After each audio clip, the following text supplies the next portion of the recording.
இந்த பணிகளுடைய தொடர்ச்சியா இந்த விழாவின் மூலமாக 10 அறிவிப்புகளை நான் இங்கே அறிவிக்க விரும்புகிறேன்.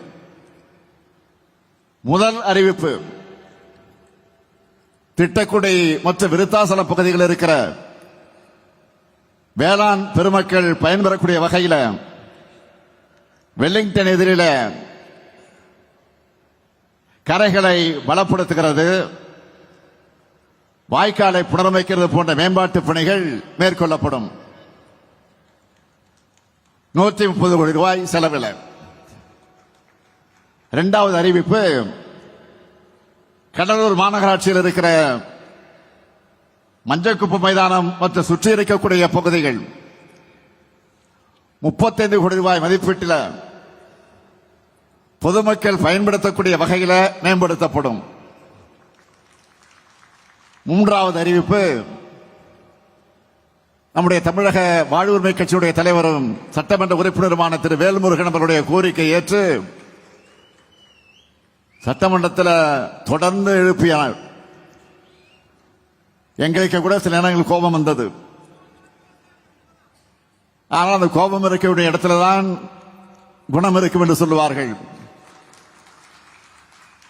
எனவே அந்த உணர்வோடு நான் இங்கே மகிழ்ச்சியோடு அறிவிக்கிறேன், பண்ருட்டி தொகுதியில் நம்முடைய சட்டமன்ற உறுப்பினர் வேல்முருகனுடைய கோரிக்கை ஏற்று 15 கோடி ரூபாய் செலவில் அரசு மற்றும் கலை அறிவியல் கல்லூரி அமைக்கப்படும்.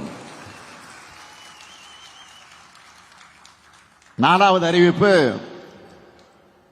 புவனகிரி மற்றும் சிதம்பரம் பகுதி மக்களுக்கு பயனளிக்கக்கூடிய வகையில்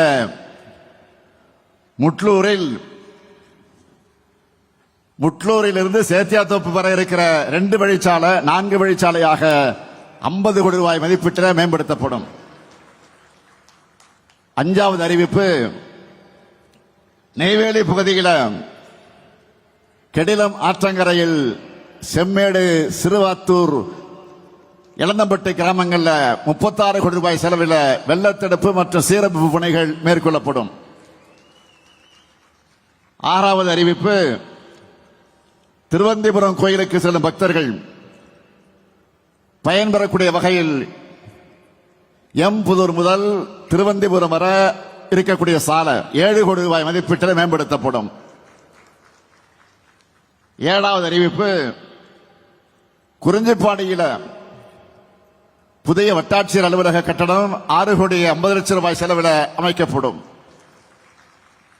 எட்டாவது அறிவிப்பு, காட்டுமன்னார் கோயில், சிதம்பரம் மற்றும் புவனகிரி பகுதிகளுக்கு பாசன ஆதாரமா விளங்குகிற வீராணம் ஏரி மேம்படுத்தப்படும்.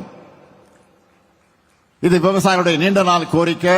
அதை ஏற்று 63 கோடி 50 லட்சம் ரூபாய் மதிப்பீட்டில் அந்த பணிகள் மேற்கொள்ளப்படும். சிந்தனை செல்வன் கரவொலி எழுப்புகிறார். 9வது அறிவிப்பு, கடலூர் வட்டத்தில் பருவமழை காலங்களில் ஏற்படக்கூடிய வெள்ள பாதிப்புகளை குறைக்க தென்பெண்ணை ஆற்றில் 57 கோடி ரூபாய் மதிப்பீட்டில் வெள்ளத்தடுப்பு பணிகள் மேற்கொள்ளப்படும். 10வது அறிவிப்பு, இன்னைக்கு உலக தாய்மொழிகள் நாள். நம்முடைய தாய்மொழியான தமிழை காக்க தன்னிறைந்த மாணவர் ராசேந்திரன் நினைவிடம் புதுப்பிக்கப்படும். திட்டங்கள் மட்டுமல்ல, ஒவ்வொரு தனி மனிதருக்கும் தேவையான நன்மைகளை செய்கிற அரசா நம்முடைய அரசு இருக்கு. திட்டங்கள்ல ஏதோ மேடைகள் அறிவிச்சோம், கோப்புகள் இருக்குன்னு சொல்லாம மக்களுடைய இதயங்களை கொண்டு போய் சேர்க்கிற வரைக்கும் அந்த நன்மைகளை கொண்டு போய் சேர்க்கிற அரசாக திமுக அரசு விளங்கிக் கொண்டிருக்கிறது. என்னுடைய ஒரே இலக்கு மக்கள் தான். மக்களுக்கான நன்மைதான், மக்களுடைய மகிழ்ச்சி தான். மகாபாரதத்தில் வர்ற ஒரு கதையை தலைவர் கலைஞர் அவர்கள் அடிக்கடி சொல்வார். மர கிளையில் அமர்ந்திருக்கக்கூடிய கிளியினுடைய கழுத்துக்கு குறி வச்சு அம்பால் அடிக்கணும்னு சீடர்களுக்கு கட்டளையிட்டார் குருநாதர். ஒவ்வொரு சீடரும் வில்லை பிடிச்சு குறி பார்த்தாங்க. யார் யாருக்கு என்ன தெரியுதுன்னு குரு கேட்டார். ஒருவர் சொன்னார் மரம் தெரியுதுன்னார், இன்னொருவர் கிளை தெரியுதுன்னார், மற்றொருவர் குருவி தெரியுதுன்னார். ஒரே ஒருவர் தான் குருவே